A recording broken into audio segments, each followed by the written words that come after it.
हिंदुस्तान का यौम आज़ादी हर साल 15 अगस्त को बड़े जोश जज्बे और एहतराम के साथ मनाया जाता है।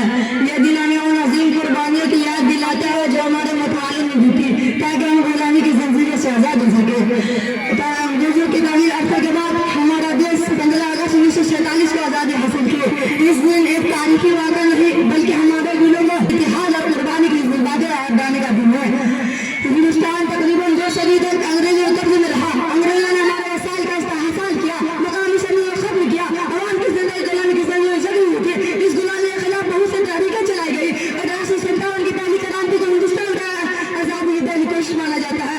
इसके बाद महात्मा गांधी, जवाहरलाल नेहरू, भगत सिंह, सरदार वल्लभ भाई पटेल जैसे रहनुमाओं ने हमारे मुल्क की जिंदगी वाक़िफ कर दी।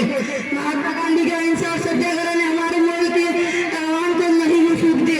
बिल आखिर बरसों कुर्बानी और जिद्दोजहद के बाद हमारा देश 15 अगस्त 1947 को आज़ादी हासिल की।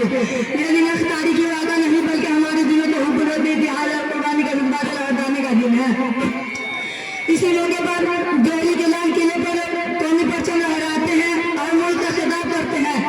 और सबसे पहले आज़ादी की तकरीरें किस्मत से मुलाकात के नाम से याद किया जाता है।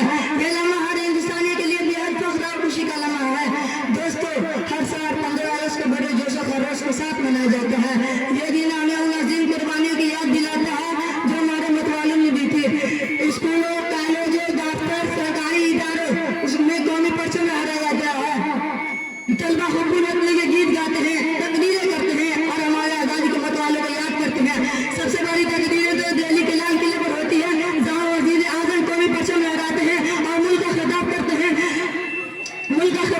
हैं। इसी मौके पर तो पूरा मुल्क अपने के रंग में रंग जाता है और घरों, गलियों, बाजार में कौमी परचम लहराया जाता है।